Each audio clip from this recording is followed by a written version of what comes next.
Hello, and welcome to the ABC15 virtual town hall about police reform and use of force. We're discussing what the current situation is, what needs to change, and what you can do to affect real change. I'm Courtney Holmes, a reporter with ABC15, and we've got a panel packed with some really knowledgeable people about who've been really working on different aspects in this space for a while. We're going to start with Representative Reginald Bolding. He's the Democratic co-whip with the Arizona State House. Janelle Wood is the founder of Black Mothers Forum, which advocates for equality for Black children in schools. Reginald Walton, he is the pastor of Phillips Memorial CME Church, and he also serves on the Human Relations Committee for the City of Phoenix. Don Logan is the director of Phoenix Equal Opportunity Department. He's also served in a similar role in the city of Scottsdale. And Jamar Williams, he's a public defender and activist with Black Lives Matter. So we're going to start with how reform typically happens, right? It happens in three ways: the agency, the city council, and through state law. And typically how reform is discussed tends to depend on which camp you fall into. There's the bad apple camp, which believes that there's excessive force is isolated incidents, that those police need more training, and that if there's an issue, the public can trust that it will be taken care of internally. There's also a camp that says, and these are typically people who experience these things, right? Who believe that there is a systemic culture of violence that is pervasive, that is disproportionately affecting Black and Hispanic people. And Jamar, I want to start with you because you were a part of one of the biggest reforms recently with the Phoenix Citizen Review Board on the ad hoc committee there. And this divide played out real time in that committee. So how do you get people from thinking one way to completely changing and thinking in another way? It's not easy. The narrative, this good cop, bad cop narrative has had decades, over 100 years to cement itself into the public's mind. The narrative that police are instinctively or intrinsically good, and that we just need small reforms to get to where we need is something that we've all been asked to accept. Getting someone to reject that premise, that very false and historically inaccurate premise, takes a lot of work. It takes education. It takes sharing videos of the grotesque violence that the law enforcement apparatus here in our county and in our state consistently heaps upon Black and brown bodies. We have to organize. We have to get together, have meetings, educate our people, read, and start asking our local representatives and demanding them to do something different, to reject the status quo and create a future that actually provides health and safety for us. Reverend Walton, can I get your thoughts on that? So first and foremost, thank you for having me. And I echo what Jamar is saying. Far too often, we've gone back to what has been normal. But what we have to understand is that normal has not worked. Normal has brutalized Black and brown bodies. Normal has really cost people their lives. And so we're imagining, or we hope to imagine, a new normal where we go in and not only reform, but we demolish and start from the ground up. And what we are saying is that change must come through legislation. Change must come through really a real imagining of a police force that are, and to take the words of Chief Jerry Williams, that are the guardians of community rather than the warriors that brutalize and attack community.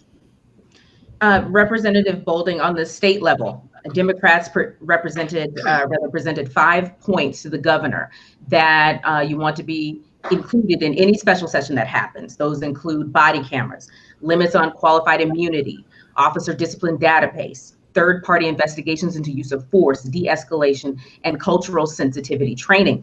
Last I checked, there'd been little to no movement on that front. What do legislators need from the public in order to move that from rhetoric to actual policy change? What can the public do?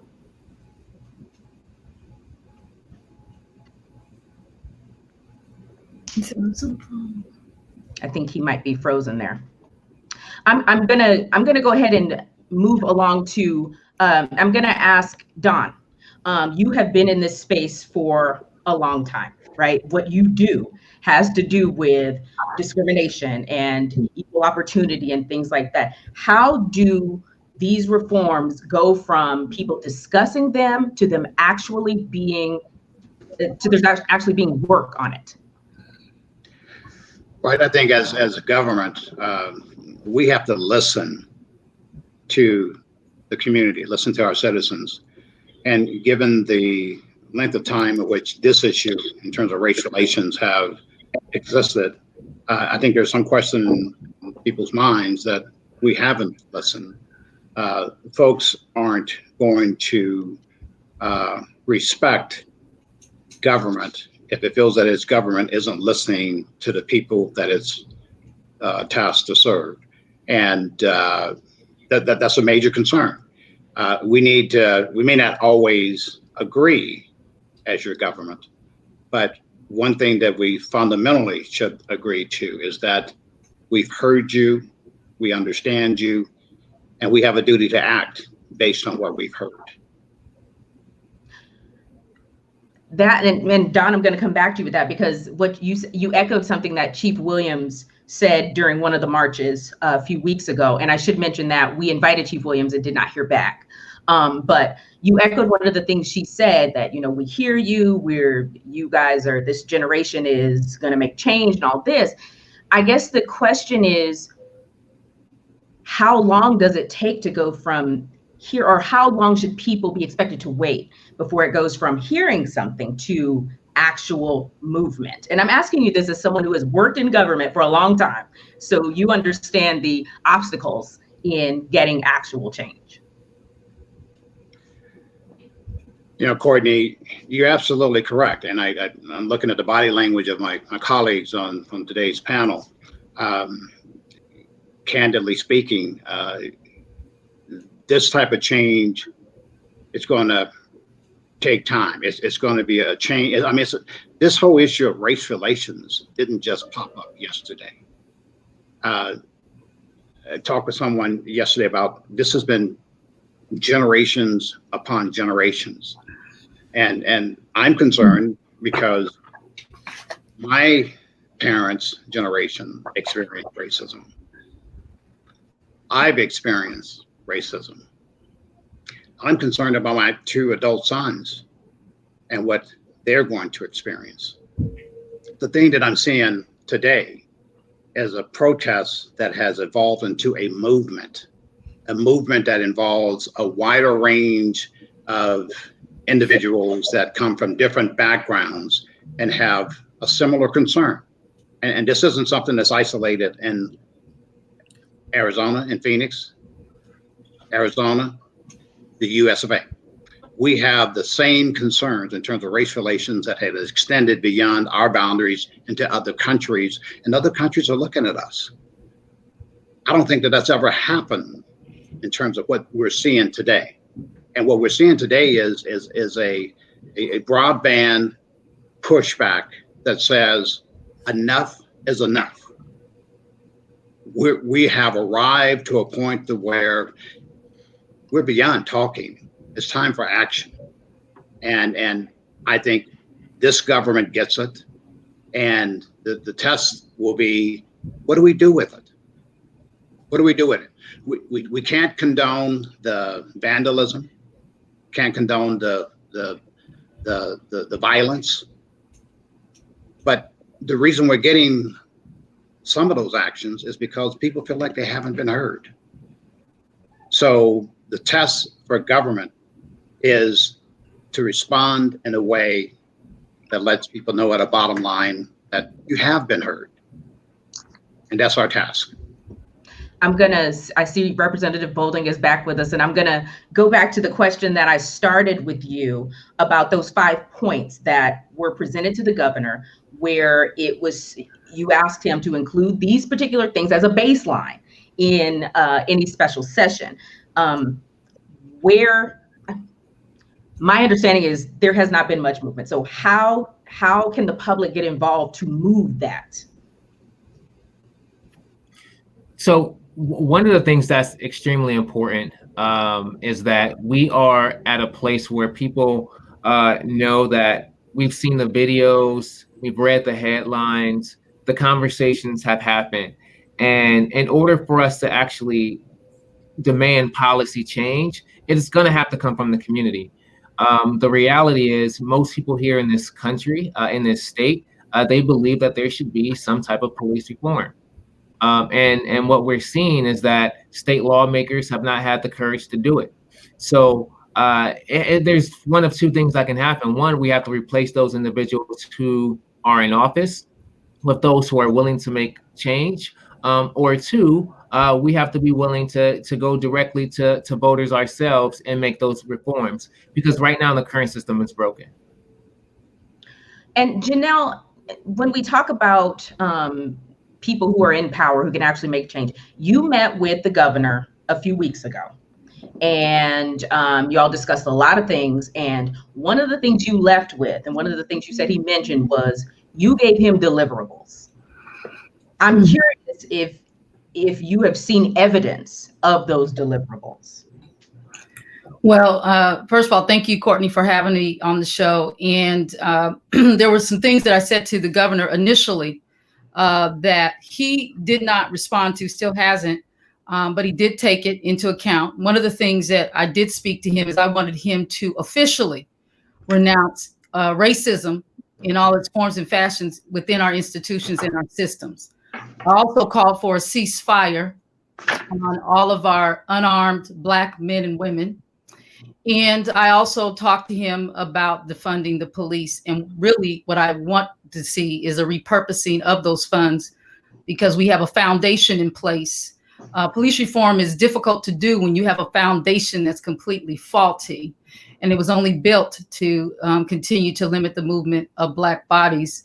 And if we can't limit them, then we destroy them. That is the foundation we're trying to reform. And it's difficult to reform on a foundation that was initially laid out faultily to hurt people. So the deliverables that he agreed to was to meet with the Department of Public Safety to address Deon Johnson's case. I talked to him about the lack of transparency, the lack of accountability, and the gross lack of communication with the family as well as our community on the status of this young man's death and why he was left to bleed out on the road when there was paramedics about 100 feet away. So that was something he said he would do, was allow me to have a meeting with DPS, the director, and I did actually have that. He did coordinate that meeting, and we just had that meeting with the director, and we met with him. It was supposed to be an hour. We ended up there for 2.5 hours addressing all of the issues that we're facing with his department. And Colonel Silbert was very amenable and said that he is going to work on some things that we requested that he do, especially in the right now with Deon Johnson's family. So that was one. The other deliverable that we requested is that we meet with all the chiefs of police for all of the law enforcement agencies. And we need them all to take a stand against racism in any form or fashion. They have to take these stands because that's how we get this work done. Because they have to acknowledge it exists. They have to acknowledge that these systems are in place that have given them permission repeatedly to brutalize whole communities and to terrorize them and criminalize our Black sons and daughters. So he has agreed to set those meetings up. So we are working on that now. And then the other thing is I wanted him to meet with our young people, our organizers out there in the community, like Jamar and like our other organizers out there that are on the ground, our young people. He needs to hear from our people that are being directly impacted and criminalized by these particular practices. And he said he was open to that. As a matter of fact, his office is working on a community conversation forum, and that we will be a part of facilitating that and making sure that gets hosted. He's looking to meet with 25 or at the most 30 of our young people. So I will be getting with people such as Jamar and other individuals to make sure that we get that set up. But I have been reminding them of that. And I explained to him that I'm going to be like the woman in the book of Luke 18, where I told him, I said, look, there was an unjust judge and there was a woman who kept seeking justice from this unjust judge. Now, he didn't care about anybody. He said he didn't have to report to anyone. He didn't care about God. But because this woman kept bothering him repeatedly, seeking justice, he finally gave her what she was seeking, and that was justice. And I told Governor Ducey, I said, you sit in the seat of the unjust judge. I'm not saying you're unjust, but I do say that you have the power and the authority in this season and the position and the platform to change these things. And I will continue to bug you, to pursue you, and to continue to bug your office until you give us what we want, and that's justice. I want our Black babies to be able to live out their God-given purpose, free from the fear of being killed or free from the fear of being harassed and terrorized. So that is what we're doing right now with the governor. And thus far, he is actually moving on those deliverables. Thank you for that, Janelle. I want to quickly ask you, was Deon Johnson's family present for that meeting? With Colonel Silbert? Yes. No, they were not. As a matter of fact, he was supposed to meet with them alone, and there were some other things that took place. And so I'm pushing him to do that now, and he is willing to do that. Colonel Silbert said he is willing to have that meeting, and so I need to get with the family. I just had that meeting with him, so we are working to get that done. I'd like to, and you bring up Deon Johnson, and that leads us to, there's a real concern with transparency in excessive force and in police shooting investigations. And I want to be clear that it's not just police shootings. We focus on police shootings because that's where the data is available. But when we talk about excessive force, we are talking about these chokeholds. We're talking about knees on backs and knees on necks and things like that. George Floyd wasn't killed by a bullet, right? So that's what we're talking about. But getting back to this, it's been a month since Deon Johnson was killed by a DPS officer. The family still has no officer name, doesn't know the officer's history, doesn't have information about the delay in medical attention. Police departments get to release information at a pace that they dictate. And there really is no mechanism to question it. So I don't know if either Don or perhaps Reverend Walton or even Representative Bolding, you can discuss how something like that gets fixed. Do police chiefs and sheriffs, do they have the power to change that? Or is that something that has to happen on a different level? So I'll jump in. One thing that's important to know is 9 times out of 10, when we're talking about policies or procedures. So let me jump in very quickly. Go ahead. Hold on 1 second. We're gonna go ahead, Representative Holder. There's change that absolutely can happen. Our police departments, they are governed by elected officials. Many times when you think about the city council, Phoenix City Council, they have the ability to enact policy to get things changed immediately. With regards to the state legislature, we could be inside of a session immediately and make complete changes. Those things aren't out of the realm of reality. What has been told is that these things can't happen because there's been a narrative to say that they can't happen. But the reality is lawmakers have the ability, elected leaders have the ability right now to make those changes. And with regards to police disseminating information, that can happen right now. There's written policies in place, and then there's statutes on the book. So we have to separate the policies from the statutes. And if just policies are saying that you can't do it, those things could be changed immediately. Okay, Reverend Walton, were you trying to say something? I was going to chime in quickly. What I believe is the policy in the city of Phoenix. The police chief dictated that policy, and so if it is a legal issue and if it is a policy issue, we need to come together and also I need us to talk about this. We need to get the union money out of politics. It's a shame that you have politicians that are beholden to what the union says rather than what the people say. And unfortunately, what you've seen in particularly here in the city of Phoenix is that you have the union that is not willing to sit down with people, that is not willing to sit down and listen to the complaints of people that are saying, listen, we're tired, we're sick, we've been brutalized, and you are protecting quote unquote bad apples. If you keep a bad apple in the bushel, usually the entire bushel will spoil.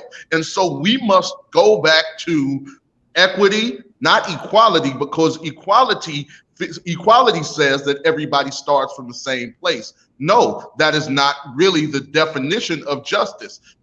The real definition of justice is actually equity, which gives people fairness and equity, meaning that they start with the advantages that they need if there has been a disadvantage in the beginning. I wanted to move to misconduct, right? Even if, let's say everything happens, right? The transparency happens. Even if police are found to have done some misconduct, use excessive force, often that is not grounds to be let go. And I'm going to use the example of the officer in Mesa who was suspended twice after assaulting suspects, essentially while they were in handcuffs. Now, I don't know of many jobs where you can be suspended twice and still be employed. And I think it's important to understand why it's so difficult to remove officers who have abusive tendencies and what the public can do to change how that process works. Don, is that something that you can speak to? Yes, I can. It's a challenge. You got the Officers' Bill of Rights. In Phoenix, you have the standard code of discipline that you follow. There are investigations that either are conducted, if it's a protected class issue, it's conducted by the Equal Opportunity Department. If it's a regular conduct or excessive force, it's handled, investigated by the PSB, the internal affairs within the department. Once the chief takes an action to discipline the officer, they have an option to appeal that discipline, and ultimately a decision that the chief may make can be appealed through the Civil Service Board, which is a board comprised of a citizen group that has the ultimate authority to change any discipline that the chief would apply. So it's a fairly lengthy process, fairly complex, and in some cases unpredictable. We've had cases during my tenure since I've been with the organization where we have concluded that an officer was responsible or a cause finding on an investigation. That officer has an appeal process, and ultimately the case has gone to the Civil Service Board that determined for reasons based on a hearing that they presided over, determined that either the discipline was too severe or in some cases maybe unwarranted. So it's you mentioned the Mesa issue. What happened in Mesa is obviously something that's contained within their jurisdiction, but in Phoenix, clearly, and as much as we have due diligence in terms of responding to a complaint and investigating a complaint, ultimately police officers, like our regular employees, have their rights as well. Jamar, I want to get your thoughts on that. Yeah, I just want to jump in because I think what my colleague just explained is one of the best examples and illustrations of how the system that police tell us is there for accountability and transparency is not. It's there to mitigate outrage. It's there to further the mechanism of violence that the police department use as their only social good. The police in our community they deal in terms of violence. It's in their weapons. It's in their training. It's in how they conduct themselves on the streets. Any system that says it's there to hold officers accountable is a lie. And we've seen that for years. We've seen that. And in Phoenix and in Mesa, we're seeing that specifically. I'll give you an example.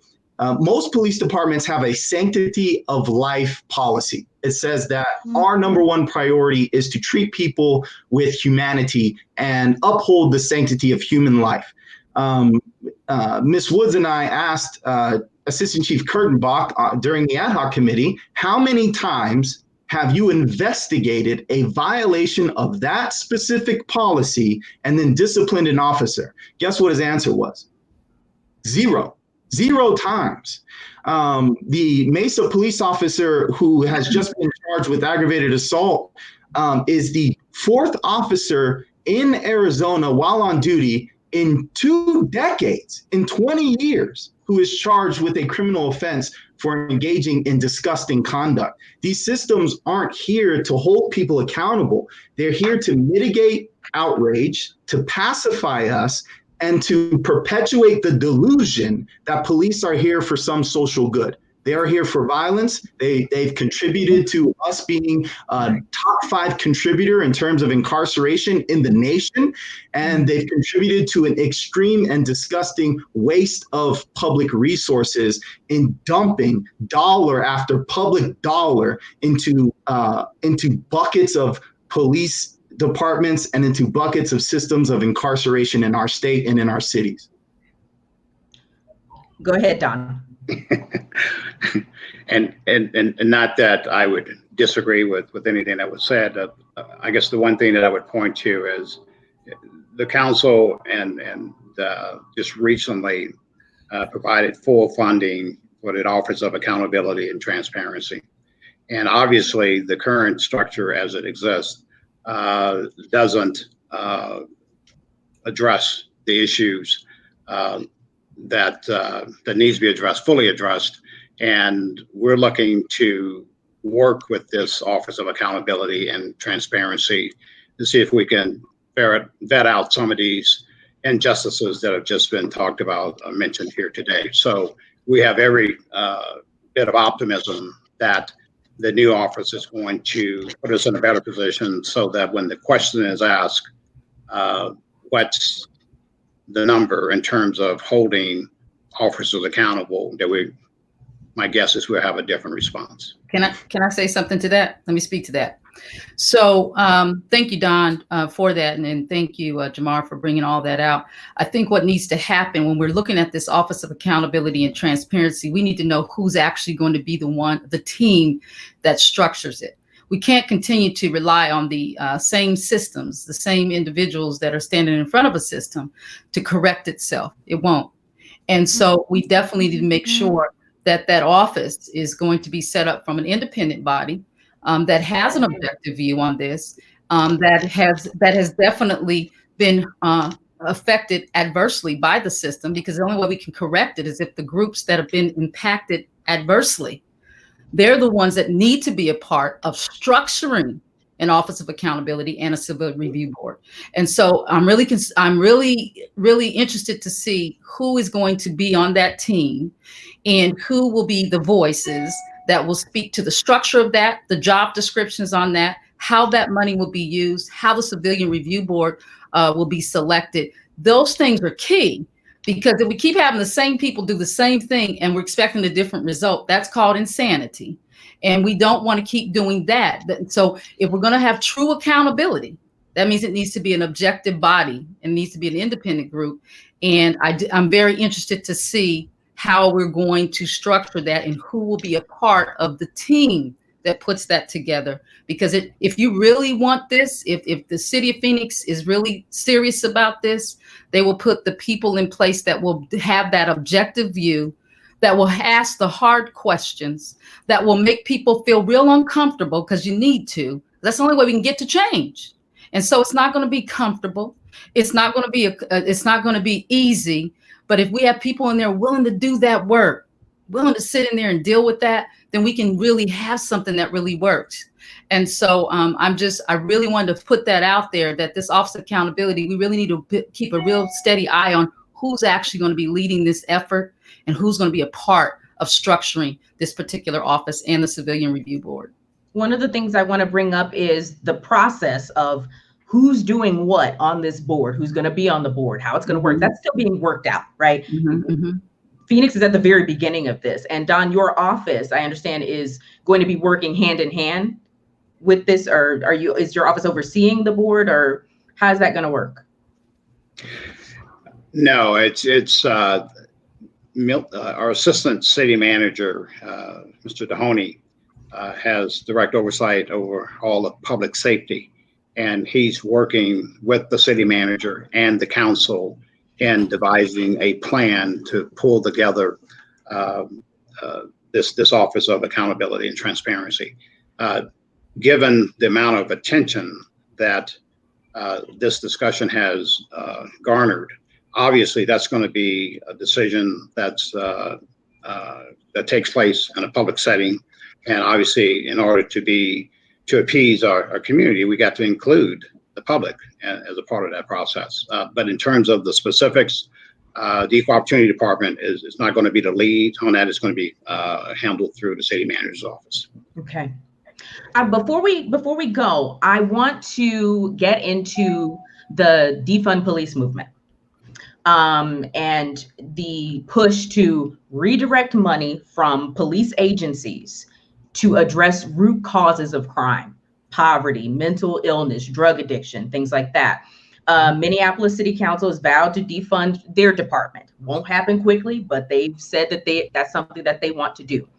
Camden, New Jersey has disbanded their police department. It wasn't because of necessarily brutality issues that had more to do with funding, but they have done that and they've seen a drop in crime. And I'm going to start with Janelle, and then I'm going to go to Jamar, because I know you both have a lot to say about this. So Janelle, I know that you have looked at other countries, other cities, other states to see what that looks like. What can you tell me about what you found? So when I looked at the other countries like Switzerland, Finland, they've done this as more of a community-led policing effort. And then Camden, I wanted to get something closer to what is reflected in the United States. So I did look at the Camden, New Jersey model, because they've been up and running for about 7 years. They're not perfect, but what they did, and you said, you're right, it was as a result of a funding issue, but actually they had to defund, they had to just dismantle the whole department, and then they had to rehire. People had to get rehired for their jobs, but the community was very much involved in that process. What I like is how they come about training, recruiting. When I looked at the 9 principles of policing, they're following that almost to a T as far as the individuals who they are trying to hire either come from that community or must live in it. Now, do they have that perfectly? No, not all of their officers come from the particular communities they serve. But what they've done to rectify that was that any new officer that comes on board in Camden, they actually have to go door to door and meet with every resident in the community that they're there to protect and get to know them. So that's one of the first things that they have to do, is get to know the people that they've been assigned to protect and serve. And the community, when I looked at some of their film and did their research, they said, while it's not perfect, is such a step in the right direction. And that started to establish and build more rapport, and violent crimes went down, as well as the distrust of their police officers did go down significantly. They actually trust them more, and they definitely trust their chief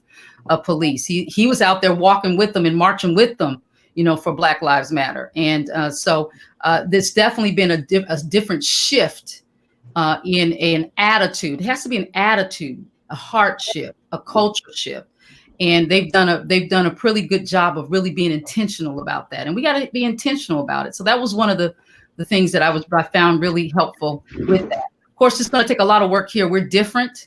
City of Phoenix is set up differently in all of our different police departments, so we really have to take a look at them one by one. But that's a good step in the right direction. They just dismantled the whole thing and rehired everyone, and so some officers didn't make that cut. And that was a good thing, because that helped the community. Jamar, your thoughts on the defund movement and on some of the things that Janelle has brought up about What happened in Camden? They started from scratch. Mhm. We're an abolitionist. We're abolitionists. We're Black abolitionists. Phoenix Metro BLM is part of a collaborative, the Black Abolitionist Collaborative. We don't want to strip something down just to recreate it. We don't want to reform an institution that we know is rotten at its roots. The police state is problematic at its roots because it was violent from its inception. It was never a system to protect against harm. It was a system to protect privilege and property and those who are wealthy and exercise that privilege and property against oppressive groups. So when we say defund the police, we are saying that defunding the police is a mechanism towards abolition, because what we should all agree on and what we should all want is a world where police and prisons are obsolete. In the 1960s, we were given reform, and yet we are where we are today. In the 1980s, we were promised civilian review, and yet we have to watch Black bodies die in the streets. Mm-hmm. We want this system to end, the apparatus of law enforcement to end, and went on our way to get there. We want to take that money and build up our communities. We want access to health care. We want access to good jobs. We want access to healthy foods. These are all efforts that create sustainable communities, that create security in communities where that security has been stripped of them. And we've created $1 million blocks where those people are seen as property instead of the institutions that they rely on valuing people over property. And that's what we mean when we say defund the police. Abolition is not about removing the police tomorrow and having prisons crumble tomorrow. This is an inaccurate and extremely reductionist description of abolition. Abolition is more about building and creating safety and security than it is about destroying or tearing down these systems. And that's what people should understand and join us in our calls for abolition. Join us in our calls for defunding the police, because the system of policing has been a convenient response to political problems and government problems for far too long. And that's what we have to change. Is there anyone that has a response to Jamar's assessment? Jamar, first of all, I thank you for clarifying that, because that's really been helpful. And I wanted to make sure that clarified that, Jamar. So I thank you for that. I also want you to know, Jamar, and everyone else, that I understand that, and I'm always about in the meantime. And this is what I was looking at in the meantime with Camden, as we work our way towards setting up those systems and structures within our communities so that we can be built up, so that we can sustain ourselves, so that we can move away from different lifestyles. I'm looking at, in the meantime, that particular system seems to be working while we move our way towards healthier communities. So I'm glad that you clarified that. Appreciate that. Go ahead, Representative Bolding. Sorry about that. Yeah, one thing that's extremely important, and it's a statement that I think is important for everybody to know, is that, defunding the police sounds revolutionary until you realize that we've been defunding our public education system, our healthcare system. We've been defunding our community colleges for years. So the reality is that the police departments have become a reactionary agency. When something happens, we're asking our police departments to react and to deal with a situation. Other agencies that we want to invest in are those that can be proactive. How do you set up a situation in which you're investing resources in communities so children have after school activities, so they don't have that idle time to get involved in anything? How do you ensure that we are having a strong healthcare system so our police officers aren't called for mental health service issues? We actually have a behavioral health center that's fully funded. So we have to be in a position in which we are funding agencies that have the ability to be proactive, and we're not in this reactionary mindset. And quite frankly, what we've seen time and time again is that we wait for something bad to happen in order for us to make a problem and solution. This has to be a new visioning, a new mindset. How do we actually prevent problems before they occur? And we have the ability to do just that. Mm-hmm. So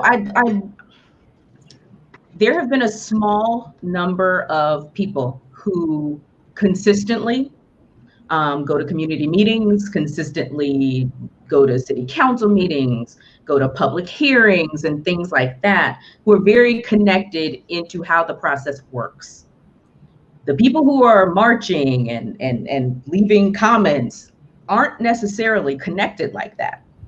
So how do they get from anger in the streets to change in City Hall, in state legislature? What can people do right now to affect change? And Reverend Walton, I'm going to start with you. I want to get an answer from everybody, but Reverend Walton, I want to start with you.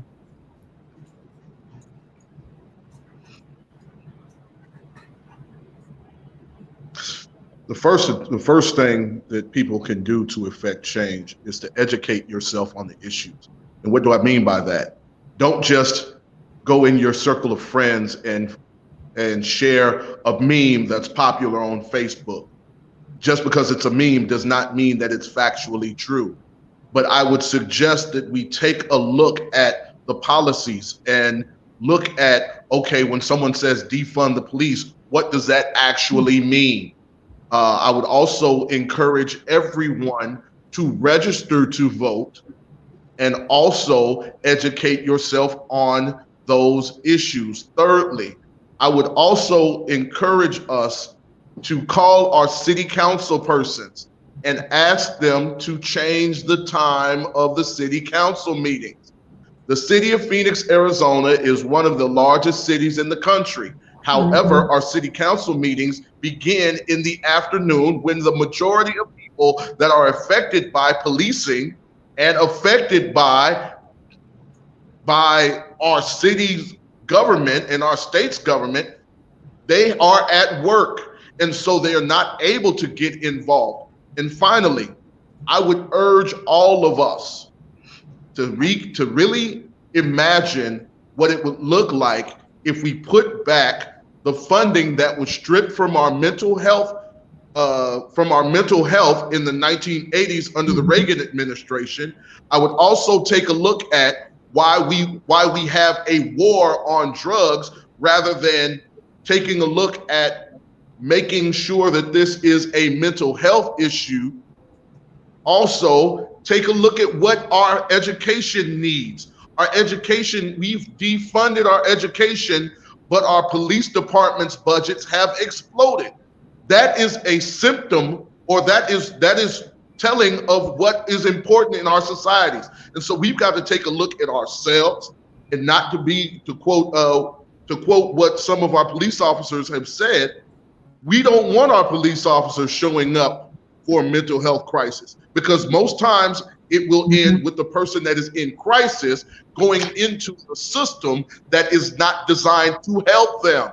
They do not have, our law enforcement officers really do not have the tools, the training, nor the funding to deal with mental health. And so we've got to take a look at mental health. We've got to take a look at education, because let's be real, our education dollars are being cut, but our prison dollars are exploding. And so we've got to take a look at why it is that we're cutting things that are important and that really show that crime rates go down when you educate people, and people don't reoffend when you give them opportunity. And so those are some of the things that we can do, but I had to make that point. Oh, last point. We must understand that in today's society, you can disagree without being disagreeable. And we have so many people. I took a look in the chat. I took a look in the comments. There are people that are posting just to post. Don't be that person, but post with some substance and really try to learn something instead of being an idiot. Thank you. Don, go ahead. You know, a lot of the comments that Pastor Walton just shared are comments that I agree with. I mean, educating ourselves about the issues. You can't complain about who gets elected if you don't vote. I'm not going to comment on the timing of the council meetings because that's out of my lane. But the whole mental health issue, whether it's a service that, in fact, we're talking about police reform today, but it's in all of the services that we provide. Mental health has had an impact on how we provide those services. I guess I would just sum it up into engage. The community needs to engage.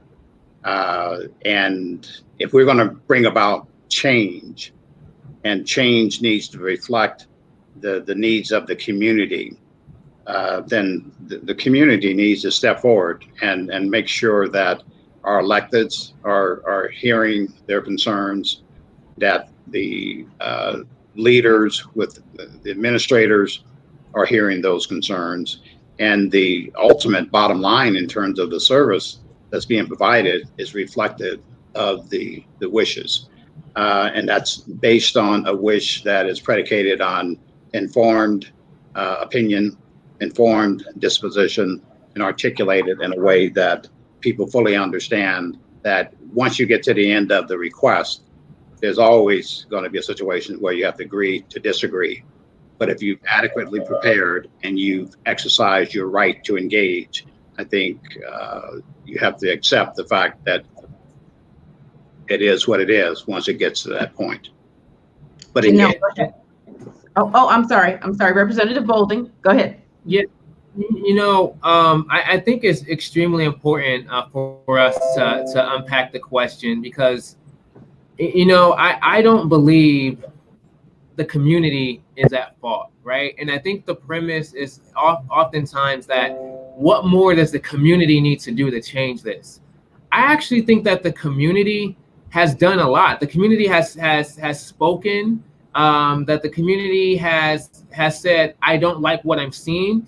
I think it's up to elected leaders like myself. I think it's up to police departments. I think it's up to city managers. It's up to staff to actually go to the community. The reality is people are trying to survive. They're working multiple jobs. Some may be laid off. Some are trying to put food on the table. The idea to expect people to meet power and have the ability to take off work, to go to a location, to engage, I don't think that's actually the reality of where most people are at. When you think about a lot of our folks, they're literally trying to survive day by day. It is up to us to go to them. And whether it's block by block, whether it's phone conversations, whether it's text conversations, whether it's Facebook Live forums, whatever it is, in order for us to get the information that we need from our community, we actually have to go out and seek that. Because many times what you find is people who are in positions of power say, I would have done something if you would have came to me. Like, think about the privilege of that, right? One, I have to know that you exist. Two, I have to have the time to even, find myself available. Three, I then have to re-educate myself on the process. There can't be so many barriers up to the community for the community to have a voice. I think that's what we elected our elected leaders for. And we put people in positions of power, whether they're city managers, whether they're directors of agencies, whether they're leading community organizations. They have to go to the community and they have to ask community directly at their doorsteps what they need. Okay, I'm going to go to Janelle, and then Jamar, I'm going to finish with you. Go ahead, Janelle. I concur. I totally concur with all of my brothers and what they've said. And I want to stack on top of that, see, the individuals who are in public office, regardless of if they're in a government position or a political office, they are public servants. And so as a public servant, and I believe Representative Bodie said this correctly, they serve us. And so I shouldn't have to go to you. When you serve someone, you go to them. And so you need to make yourself accessible to the communities that you serve. And you need to go, because we put you in a position to be our voice. But we also have the power. And I think one of the things I want to share with our community is that you have the power over all of these individuals who are in these positions, because it's your taxpayer dollars that they're funded by, and that they're there to serve you. And so what I've had to say repeatedly, even when I'm in meetings with governing boards and with our parents, the parents and our students have the power in these schools to direct the change that we've been saying we want to see. But for some reason, we've been conditioned to believe that other people are experts over our needs, and we've come to this place where we believe that they know best for us, that they're the master over us, and that is not true. We are the ones that are actually taking care of people's salaries. We have the power to dictate what we want to see in our schools, what we want to see in our mental health, what we want to see in our public health, what we want to see in our police, because these individuals serve us. And so I tell people to understand your rights, understand your power. You have permission. You have permission to speak up and to demand, not ask, demand the things that you want to see happen, and to create those safe and supportive environments that we so desperately deserve as a community. So you have the right to do that. And me saying that repeatedly has started to embolden and empower a lot of the parents that we work with and our young people. But it seems like we have to say again, you are the ones that are in control, because these individuals serve you, and they're there to make sure that your needs are met and that you have what you stand in need of to live out your purpose here on this side of heaven. So that's what I would say. You can get involved. And like everyone else said, I concur. Read, go know your policies, know your rights. But again, above all, you have the power. Use it. Use it. Jamar, I'm going to let you close this out. What can you do?